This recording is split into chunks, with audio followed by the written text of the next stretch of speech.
ಬಿಜೆಪಿಯಲ್ಲಿ ಬೂಟ್ ನೆಕ್ಕುವ ಸಂಸ್ಕೃತಿ ಇದೆಯಾ? ಬಿಜೆಪಿಗೆ ಹೋಗಬೇಕು ಅಂದರೆ ಬೂಟ್ ನೆಕ್ಕಿಯೇ ಹೋಗ್ಬೇಕಾ? ಬೂಟ್ ನೆಕ್ಕುವ ಸಂಸ್ಕೃತಿ ಬಿಜೆಪಿ ಒಳಗಡೆ ಏನಾದರೂ ಇದೆಯಾ?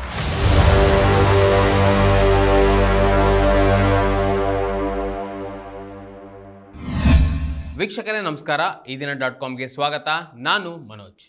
ನಿನ್ನೆಯಿಂದ ಇಡೀ ರಾಜ್ಯಾದ್ಯಂತ ಒಂದು ಪತ್ರ ಓಡಾಡ್ತಾ ಇದೆ. ಆ ಪತ್ರದಲ್ಲಿ ಬಹಳ ಗಂಭೀರವಾದ ವಿಚಾರಗಳಿದೆ.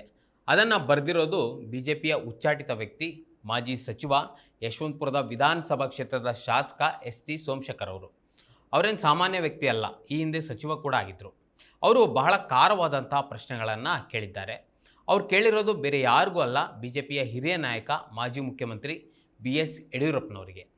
ಸ್ನೇಹಿತರೆ, ಎಸ್.ಟಿ. ಸೋಮಶೇಖರ್ ಅವರು ಬರೆದಿರುವ ಪ್ರತಿ ಈಗ ನನ್ನ ಕೈಯಲ್ಲಿದೆ. ಅವರು ಒಟ್ಟು 13 ಪ್ರಶ್ನೆಗಳನ್ನು ಕೇಳಿದ್ದಾರೆ. ಆ ಪ್ರಶ್ನೆಗಳು ಏನು ಅಂತ ನಾನು ಓದ್ತೀನಿ, ಒಮ್ಮೆ ಕೇಳಿಸ್ಕೊಳ್ಳಿ. ಯಾವುದೇ ವ್ಯಕ್ತಿ ಬಿಜೆಪಿಗೆ ಬರಬೇಕಂದ್ರೆ ಬೂಟ್ ನೆಕ್ಕಿ ಬರಬೇಕಾ? ಬೂಟ್ ನೆಕ್ಕುವ ಸಂಸ್ಕೃತಿ ಬಿಜೆಪಿಯ ಒಳಗಡೆ ಇದೆಯಾ? ಬಿಜೆಪಿಯಲ್ಲಿ ಹಾಗಾದರೆ ಬೂಟ್ ನೆಕ್ಕುವವರಿಗೆ ಮಾತ್ರ ಅವಕಾಶವೇ? ನಾನು ಯಾರ ಬೂಟನ್ನು ನೆಕ್ಕಿಲ್ಲ ಎನ್ನುವ ಕಾರಣಕ್ಕೆ ನನ್ನನ್ನು ಅಮಾನತು ಮಾಡಲಾಯ್ತಾ? ನಾನು ಒಂದು ವೇಳೆ ಬಿಜೆಪಿಗೆ ಮರಳಬೇಕು ಅಂದರೆ ನಿಮ್ಮ ಬೂಟ್ ನೆಕ್ಕಬೇಕಾ? ನಿಮ್ಮ ಪುತ್ರ ಹಾಗೂ ಬಿಜೆಪಿಯ ರಾಜ್ಯಾಧ್ಯಕ್ಷ ವಿಜೇಂದ್ರ ಅವರ ಬೂಟ್ ನೆಕ್ಕಬೇಕಾ? ನೈಸ್ನ ದತ್ತುಪುತ್ರ ರುದ್ರೇಶ್ಗೆ ರಾಜ್ಯಾಧ್ಯಕ್ಷರಾದ ವಿಜೇಂದ್ರ ಅವರು ಪಾರ್ಟಿಯ ಸಂಪೂರ್ಣ ಜವಾಬ್ದಾರಿ ನೀಡಿದ್ದಾರಾ? ಈ ರುದ್ರೇಶ್ ಯಾರು ಅನ್ನೋದನ್ನು ನಾನು ಈ ವಿಡಿಯೋದಲ್ಲಿ ತಿಳಿಸ್ಕೊಡ್ತೀನಿ. ಇನ್ನೊಂದು, ಕರ್ನಾಟಕ ಬಿಜೆಪಿಯನ್ನು ಮುನ್ನಡೆಸ್ತಿರೋದು ವಿಜೇಂದ್ರನ ಅಥವಾ ನೈಸ್ ದತ್ತುಪುತ್ರನೋ? ನೈಸಿಂದ ಆದ ಸಮಸ್ಯೆ ಬಗ್ಗೆ ಸದನದಲ್ಲಿ ನಾನು ರೈತರ ಪರ ಪ್ರಶ್ನೆ ಮಾಡಿದರೆ, ರುದ್ರೇಶ್ ಎನ್ನುವ ಕ್ಷುದ್ರ ಗ್ರಹಕ್ಕೆ ಯಾಕೆ ಉರಿ?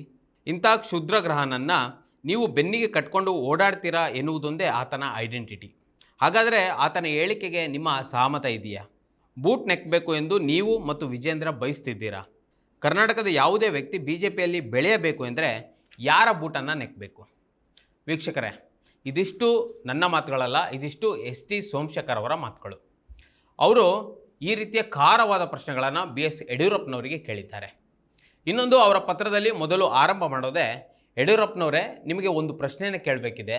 ನಿಮ್ಮ ನೇತೃತ್ವದ ಬಿಜೆಪಿ ಸರ್ಕಾರ ರಚನೆ ಮಾಡೋಕ್ಕೆ ಯಾವುದೇ ಆಮಿಷ ಇಲ್ಲದೆ ಕಾಂಗ್ರೆಸ್ಗೆ ರಾಜೀನಾಮೆ ನೀಡಿ ಬಿಜೆಪಿ ಸೇರಿ ನಿಮಗೆ ಬೆಂಬಲವನ್ನು ನೀಡಿದ್ದೀನಿ. ನಿಮ್ಮ ಕ್ಯಾಬಿನೆಟ್ನಲ್ಲಿ ಸಹಕಾರ ಸಚಿವನಾಗಿಯೂ ಕೆಲಸ ಮಾಡಿದ್ದೀನಿ. ಇನ್ನು 2023ರ ಚುನಾವಣೆಯ ಸಂದರ್ಭದಲ್ಲಿ ಬಿಜೆಪಿಯ ಚಿಹ್ನೆ ಅಡಿ ಗೆದ್ದು ವಿಧಾನಸಭೆಗೆ ಹೋಗಿದ್ದೀನಿ. ನನ್ನ ಕ್ಷೇತ್ರದಲ್ಲಿ ಆದ ಬೆಳವಣಿಗೆಗಳ ಬಗ್ಗೆ ನಾನು ಧ್ವನಿ ಎತ್ತುತ್ತಿದ್ದೇನೆಯೇ ಹೊರತು ಬಿಜೆಪಿ ಪಕ್ಷವನ್ನು ಎಂದೂ ಟೀಕೆ ಮಾಡಿಲ್ಲ. ಆದರೂ ಪಕ್ಷದಿಂದ ನನ್ನನ್ನು ಉಚ್ಚಾಟನೆ ಮಾಡಲಾಯಿತು. ಮುಂದಿನ ದಿನಗಳಲ್ಲಿ ನನ್ನನ್ನು ಮತ್ತೆ ಪಕ್ಷಕ್ಕೆ ಸ್ವಾಗತಿಸಬಹುದು ಮತ್ತು ಉಚ್ಚಾಟನೆ ಆದೇಶವನ್ನು ರದ್ದುಪಡಿಸಬಹುದು ಅಂತ ಭಾವಿಸಿದ್ದೀನಿ ಅಂತ ಅವ್ರು ಹೇಳಿದ್ದಾರೆ. ಎಸ್.ಟಿ. ಸೋಮಶೇಖರ್ ಅವರು ಏನೇನು ಲೆಕ್ಕಾಚಾರ ಹಾಕಿಕೊಂಡು ಈ ಪತ್ರವನ್ನು ಬರೆದ್ರೋ ಗೊತ್ತಿಲ್ಲ. 2023ರ ಚುನಾವಣೆಯಲ್ಲಿ ಬಿಜೆಪಿಯಿಂದ ಅವರು ಗೆದ್ದಿದ್ದರು. ಕಾಂಗ್ರೆಸ್ ಬಗ್ಗೆ ಅದರ ನಂತರ ಸ್ವಲ್ಪ ಒಲವನ್ನು ತೋರಿದ್ರು, ಅದು ಎಲ್ರಿಗೂ ಗೊತ್ತಿತ್ತು. ಅದರ ಜೊತೆಗೆ DK ಶಿವಕುಮಾರ್ ಏನಾದರೂ ಮುಖ್ಯಮಂತ್ರಿ ಆದರೆ ನನಗೇನಾದರೂ ಸಹಾಯ ಆಗ್ಬೋದು ಎಂಬ ಲೆಕ್ಕಾಚಾರಗಳು ಇದ್ವೋ ಏನೋ ಎಸ್.ಟಿ. ಸೋಮಶೇಖರ್ ಅವ್ರ ಹತ್ರ ಗೊತ್ತಿಲ್ಲ. ಆದರೆ ಈಗ ಅವರಿಗೆ ಬಿಜೆಪಿಯಿಂದ ಉಚ್ಚಾಟನೆ ಮಾಡಿದ ಮೇಲೆ ಮತ್ತೆ ಪಕ್ಷಕ್ಕೆ ಹೋಗುವ ಮಾತನ್ನು ಸೋಮಶೇಖರ್ ಆಡ್ತಿದ್ದಾರೆ. ಇನ್ನು ಈ ಪತ್ರದಲ್ಲಿ ಇನ್ನೊಂದು ಮಾತನ್ನು ಅವರು ಹೇಳಿದ್ದಾರೆ. ಯಡಿಯೂರಪ್ಪನವರು ಸೋಮಶೇಖರ್ ಅವರಿಗೆ, ನೀವು ಬಿಜೆಪಿಯನ್ನು ಬಿಡಬೇಡಿ, ನನ್ನ ಪುತ್ರ ವಿಜೇಂದ್ರ ಸ್ವಲ್ಪ ದಿನಗಳಲ್ಲಿ ರಾಜ್ಯಾಧ್ಯಕ್ಷರಾಗ್ತಾರೆ, ಎಲ್ಲವನ್ನು ಸರಿಪಡಿಸ್ತಾರೆ ಅಂತ ಯಡಿಯೂರಪ್ಪನವರು ಸೋಮಶೇಖರ್ ಅವರಿಗೆ ಹೇಳಿದ್ದಾರೆ ಅಂತ ಪತ್ರದಲ್ಲಿ ಅವರು ಮೆನ್ಷನ್ ಮಾಡಿದ್ದಾರೆ. ಆದರೆ ಮುಖ್ಯವಾದ ವಿಚಾರ ಇರೋದೇ ಇಲ್ಲಿ. ಸೋಮಶೇಖರ್ ಪತ್ರದಲ್ಲಿ ಹೇಳಿರುವ ರುದ್ರೇಶ್ ಎನ್ನುವ ವ್ಯಕ್ತಿ ಇದ್ದಾರಲ್ವಾ, ಅವರು ಮುಂದಿನ ಚುನಾವಣೆಯಲ್ಲಿ ಬಿಜೆಪಿ ಪಕ್ಷದಿಂದ ಅಭ್ಯರ್ಥಿ ಅಂತ ಹೇಳಲಾಗ್ತಾ ಇದೆ. ಈ ರುದ್ರೇಶ್ ವಿಜೇಂದ್ರ ಅವರ ಜೊತೆ ಚೆನ್ನಾಗಿ ಗುರುತಿಸ್ಕೊಂಡಿದ್ದಾರೆ. ವಿಜೇಂದ್ರ ಕೃಪೆಯಿಂದ ಮುಂದಿನ ಚುನಾವಣೆಯಲ್ಲಿ ಟಿಕೆಟ್ ಸಿಗಬಹುದು ಅಂತ ಕೂಡ ಹೇಳಲಾಗ್ತಾ ಇದೆ. ಈಗ ಎಸ್.ಟಿ. ಸೋಮಶೇಖರ್ ಅವರಿಗೆ ಒಂದು ಅರ್ಥ ಆಗಿದೆ.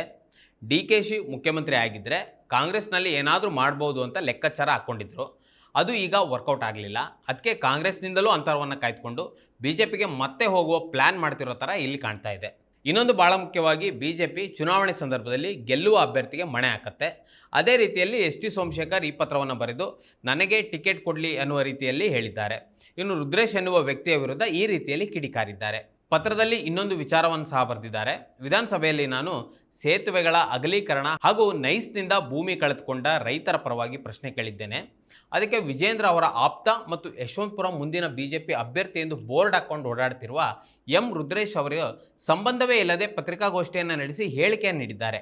ಅವ್ರ ಹೇಳಿಕೆಯಲ್ಲಿ ಬಿಜೆಪಿಯ ಯಾರು ಬೂಟ್ ನೆಕ್ಕಲು ಬರ್ತಿದ್ದೀಯಾ ಅಂತ ನನಗೆ ಪ್ರಶ್ನೆ ಮಾಡಿದ್ದಾರೆ ಅಂತ ಸೋಮಶೇಖರ್ ಪತ್ರದಲ್ಲಿ ಹೇಳಿದ್ದಾರೆ. ಯಶವಂತಪುರದಲ್ಲಿ ಈಗಾಗಲೇ ಬಿಜೆಪಿಯಲ್ಲಿಯೇ ಒಳ ರಾಜಕಾರಣ ನಡೀತಾ ಇದೆ. ಅದಕ್ಕೆ ಎಸ್.ಟಿ. ಸೋಮಶೇಖರ್ ಅವರು ಬಳಸಿರುವ ಪದಪ್ರಯೋಗ ಇದೆಯಲ್ಲ, ಬಿಜೆಪಿ ಒಳಜಗಳ ಮತ್ತೆ ಬೀದಿಗೆ ತಂದಿದೆ. ಈಗಾಗಲೇ ಸೋಮಶೇಖರ್ ಅವರನ್ನ ಪಕ್ಷ ಉಚ್ಚಾಟನೆ ಮಾಡಿದೆ. ಈ ರೀತಿ ಪದಪ್ರಯೋಗದಿಂದ ಅವರ ರಾಜಕೀಯ ಜೀವನದಲ್ಲಿ ಮತ್ತೆ ಏನಾಗ್ಬೋದೋ ಗೊತ್ತಿಲ್ಲ. ಇನ್ನೊಂದು, ಯಡಿಯೂರಪ್ಪ ಮತ್ತು ವಿಜೇಂದ್ರ ಮುಂದಿನ ಚುನಾವಣೆಯಲ್ಲಿ ಸೋಮಶೇಖರ್ ಅವರ ರಾಜಕೀಯ ಜೀವನದ ರೋಡ್ ಬ್ಲಾಕ್ ಮಾಡಿರೋ ರೀತಿಯಲ್ಲಿ ಇಲ್ಲಿ ಕಾಣ್ತಾ ಇದೆ. ಬಹುಶಃ ಸೋಮಶೇಖರ್ ಇದೇ ಕಾರಣಕ್ಕೆ ಆಕ್ರೋಶಗೊಂಡು ಈ ಥರದ ಪತ್ರವನ್ನು ಬರೆದಿದ್ದಾರೆ ಅಂತ ಅನಿಸ್ತಾ ಇದೆ. ವೀಕ್ಷಕರೇ, ಈ ವಿಡಿಯೋದ ಕುರಿತು ಮತ್ತು ಸೋಮಶೇಖರ್ ಅವರ ಪತ್ರದ ಕುರಿತು ನಿಮಗೇನಿಸ್ತು ಕಮೆಂಟ್ ಮಾಡಿ ತಿಳಿಸಿ. ಮತ್ತು ಇದೇ ರೀತಿ ಸಾಕಷ್ಟು ವಿಡಿಯೋಗಳಿಗೆ ನಮ್ಮ ಇದೀನ.com ಯೂಟ್ಯೂಬ್ ಚಾನಲ್ನ ಸಬ್ಸ್ಕ್ರೈಬ್ ಮಾಡಿ ಮತ್ತು ನಮ್ಮನ್ನು ಬೆಂಬಲಿಸಿ. ನಮಸ್ಕಾರ. ಮತ್ತಷ್ಟು ವಿಶೇಷ ವಿಡಿಯೋಗಳನ್ನು ನೋಡಲು ಮತ್ತು ಹೊಸ ವಿಡಿಯೋಗಳ ಬಗ್ಗೆ ತಿಳಿಯಲು ಇದೀನ.com ಯೂಟ್ಯೂಬ್ ಚಾನೆಲ್ ಸಬ್ಸ್ಕ್ರೈಬ್ ಮಾಡಿ ಮತ್ತು ಬೆಲ್ ಐಕಾನ್ ಕ್ಲಿಕ್ ಮಾಡಿ.